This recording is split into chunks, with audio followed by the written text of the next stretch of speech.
पूरी सवारी देखनी चाहिए।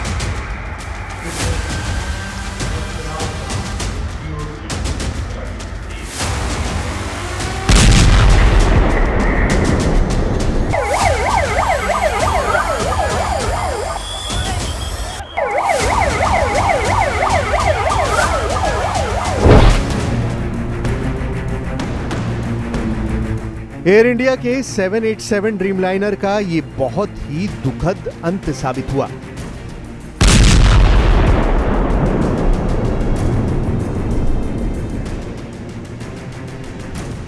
ड्रीमलाइनर एक बहुत बड़े ख्वाब में तब्दील हो गया। टेक ऑफ के दौरान ये अंजाम आखिर क्यों और कैसे हुआ? विमान को उड़ाने यानी टेक ऑफ के दौरान हादसे की 5 बड़ी वजह क्या हो सकती हैं?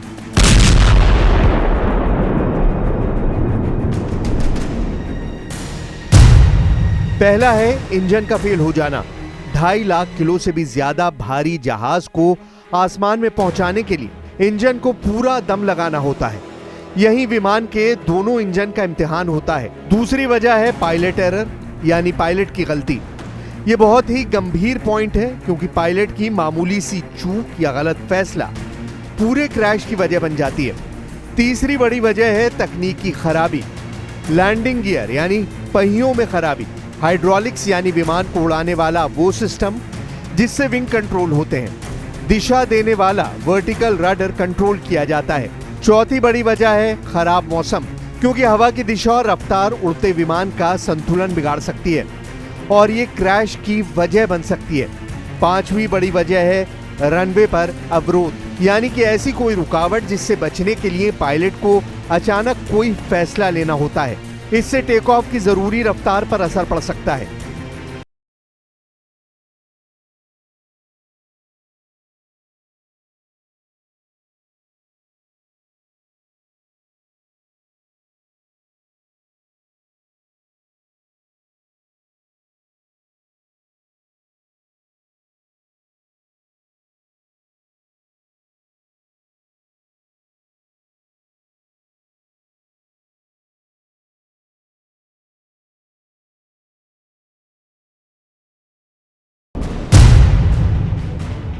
एयर इंडिया की अहमदाबाद लंदन फ्लाइट दोपहर 1:38 पर उड़ान भरती है।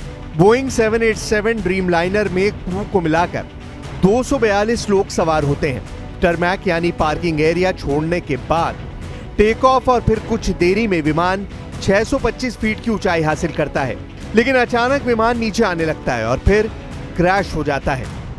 787 ड्रीमलाइनर बोइंग का एक शानदार और सबसे आधुनिक विमान माना जाता है, लेकिन इस क्रैश ने ड्रीमलाइनर को बहुत बुरे सपने में बदल दिया है।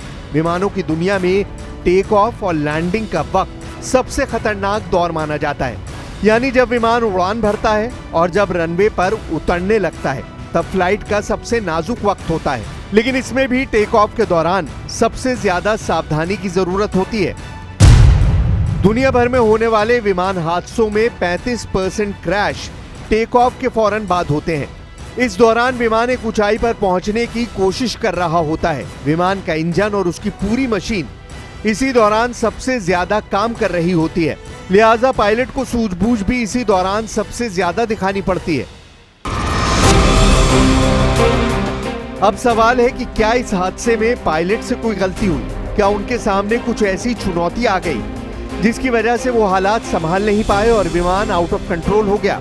विमान में सवार सभी 242 लोगों की मौत भारत में हवाई यात्रा करने वालों और पूरे नागरिक उड्डयन महकमे के साथ एयर इंडिया और बोइंग कंपनी के लिए भी बहुत बड़ा झटका है। इसकी जांच कई पहलुओं से होगी, जिसमें एयर इंडिया से लेकर बोइंग और सरकार की तरफ से भी कई टीम शामिल होंगी। विमान का पूरा रिकॉर्ड खंगाला जाएगा और इसमें अब तक आई तमाम दिक्कतों को लेकर हर पहलू की जांच होगी।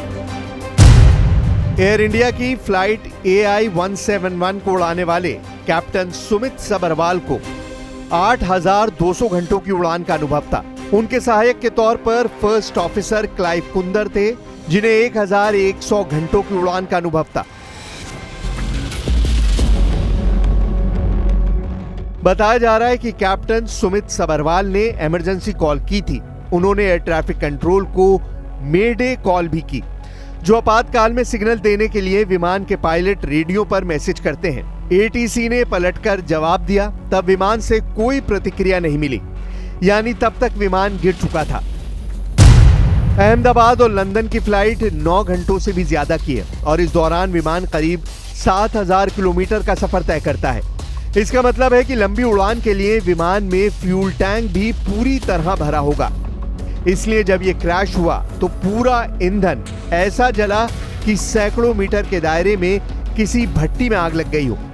यानी जितनी तबाही विमान के यात्रियों के साथ हुई, उतना ही नुकसान उन लोगों का हुआ जो क्रैश साइट पर मौजूद थे। इस पूरे हादसे में बोइंग 787 ड्रीमलाइनर को समझना बहुत जरूरी है।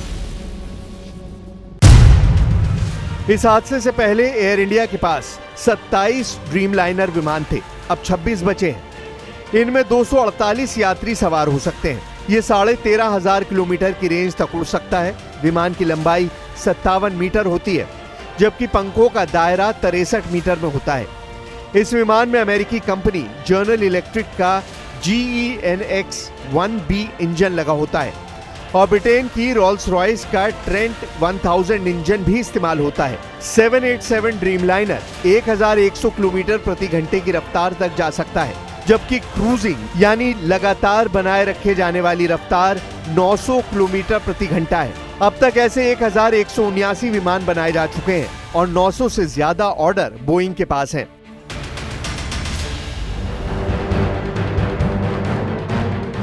यह है विमान की टेल यानी पूंछ का वो हिस्सा जहां APU इंजन लगा होता है, यानी ऑक्सिलरी पावर यूनिट। यह इंजन ही विमान में बिजली की सप्लाई करता है।